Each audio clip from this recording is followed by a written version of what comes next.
So hello everyone, स्वागत है तुम्हारा जस्ट कॉल के कोने वीडियो में, जहाँ पर हम सिनेमा और चलचित्र की बातें करते हैं। तो क्या तुमने कभी सोचा है कि ब्रूस वेन, गॉथम का प्रिंस, जो कि कुछ भी आसानी से खरीद लेता है, वो नहीं देखता कि उसकी क्या कीमत है और वो पूरी जस्टिस लीग को ओन करता है। उसके पास कितना पैसा है, या फिर उसकी कितनी नेटवर्थ है, या फिर टोनी स्टार्क जो कि अवेंजर्स चलाता है और उसके लिए पैसे कोई मायने नहीं रखते, वो जब चाहे जितने चाहे पैसे खर्च कर सकता है। उसकी नेटवर्थ कितनी है नहीं पता ना। तो आज मैं तुम्हें ये सब बताऊंगा। तो आज मैं इस वीडियो के अंदर the wealthiest fictional characters of all time की बात करेंगे, जिसमें मैं तुम्हें 11 ऐसे फिक्शनल कैरेक्टर्स बताऊंगा जिनकी नेटवर्थ लिटरली कोई भी टच नहीं कर सकता और वो हद से ज्यादा अमीर है। और उनके पास लिटरली इतना ज्यादा पैसा है ना कि उन्हें या फिर उनकी आने वाली पीढ़ी को बिल्कुल भी कमाने की जरूरत ही नहीं। तो चलो शुरू करते हैं। तो 11 नंबर पर आता है जे कैट्सपा। तुमने इस कैरेक्टर को द ग्रेट कैट्सपा मूवी के अंदर देखा होगा, जो कि 2013 में आई थी। ये एक बिलियनर है जिसके पास एक बहुत ही बड़ा आइलैंड है और वहाँ पे इसका बहुत ही बड़ा मेंशन है जहाँ पर ये वीकली पार्टीज करता है। वहाँ पे बहुत ही बड़े बड़े सेलिब्रिटीज आते हैं और उन पार्टीज के थ्रू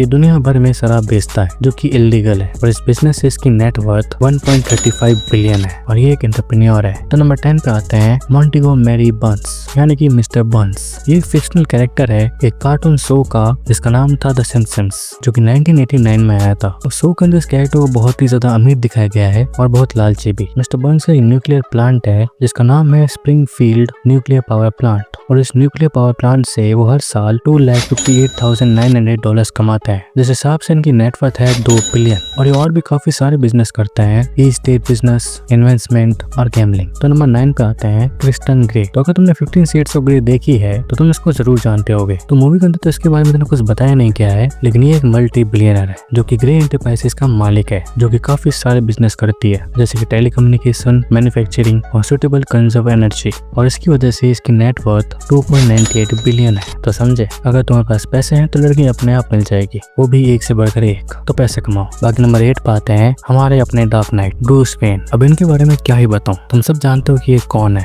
ये दिन में क्या करते हैं और रात में क्या करते हैं, हम सब जानते हैं। फिर भी ब्रूस वेन की कंपनी है जिसका नाम है वेन एंटरप्राइजेस, जो कि काफी सारे बिजनेस करती है। और ये कंपनी इनको वसीयत में अपने पिताश्री से मिली है और इस कंपनी को बहुत ही अच्छे से मैनेज करते हैं, इसलिए इनकी नेटवर्थ 9.2 बिलियन है। नंबर 7 पे आता है रिची रिच, एक अमीर बाप की औलाद। वैसे इस नेटवर्थ में इसका तो कोई हाथ नहीं है क्योंकि दौलत इसको विरासत में मिली है। इसके पिताश्री एक बहुत ही बड़े बिजनेसमैन थे जिनका नाम था रिचर्ड रिच सीनियर, और वो इतने ज्यादा कामयाब थे कि इसकी नेटवर्थ 11.5 बिलियन है। पता नहीं इसने पिछले जन्म में कौन से अच्छे कर्म किए थे कि इसका जन्म रिच फैमिली में हो गया। पक्का कुछ बड़ा ही किया होगा। वो कहते हैं ना कि तुम चांदी के चम्मच के साथ पैदा हुए हो, ये बंदा सोने के चम्मच के साथ पैदा हुआ है। क्या छोड़ो। नंबर 6 पे आते हैं हम सबके फेवरेट, हम सबके चहीते मिस्टर स्टार्क। अब इनके बारे में क्या ही बताऊं। टोनी स्टार्क हावर्ड स्टार्क के बेटे हैं। इनकी कंपनी है स्टार्क इंडस्ट्री, ये हथियार बनाते हैं। और जो लोग सोचते हैं कि ब्रूस वेन और टोनी स्टार्क में से कौन ज्यादा अमीर है, तो जवाब है टोनी स्टार्क, क्योंकि टोनी स्टार्क की नेटवर्थ 12.4 बिलियन है, जो कि ब्रूस वेन से काफी ज्यादा है। बाकी नंबर 5 पे आते हैं कार्लिस क्लियो। तो अगर तुम्हें याद है और तुमने टॉयलेट देखी है तो तुम्हें ये बंदा शायद ही याद होगा। ये वैम्पायर फैमिली का हेड था और ये एक वैम्पायर है जो कि लगभग 300 सालों से जिंदा है और इसकी नेटवर्थ 46 बिलियन है। फक,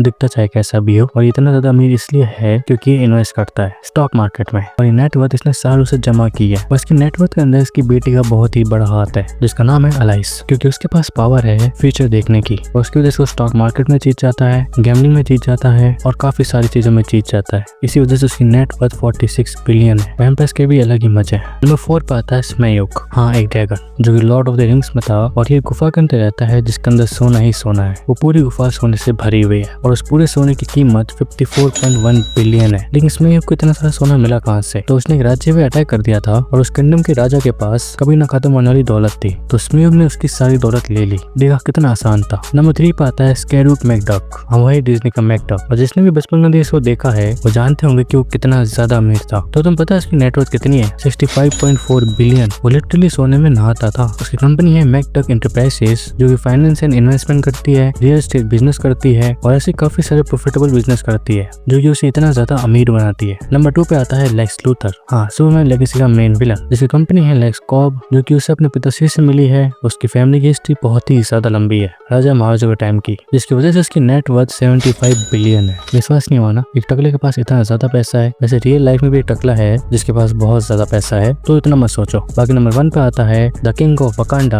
ब्लैक पैंथर, यानी कि किंग तिचाला। अब जिसके पास वाइब्रेनियम है, जो कि वर्ल्ड का सबसे रेयरेस्ट मटेरियल है, जो कि सिर्फ में वकांडा के अंदर ही मिलेगा, और ऊपर से वो एक किंग है, तो उस इंसान के पास कितना पैसा होगा सोचो। तो तिचाला के पास 90.7 ट्रिलियन है। इसका मतलब कि जितने भी फिक्शनल कैरेक्टर्स एग्जिस्ट करते हैं, उन सबसे ज्यादा अमीर किंग तिचाला है। ना ब्रूस वेन, ना टोनी स्टार्क, ना लेक्स लूथर, कोई भी नहीं। तो वैसे ये था आज का वीडियो, कैसा लगा जरूर बताना। बाकी अगर वीडियो अच्छा लगा तो लाइक कीजिए, चैनल को सब्सक्राइब कीजिए और बताइए आपकी नेटवर्थ कितनी है। बाकी अगली वीडियो मिलते हैं, बाय।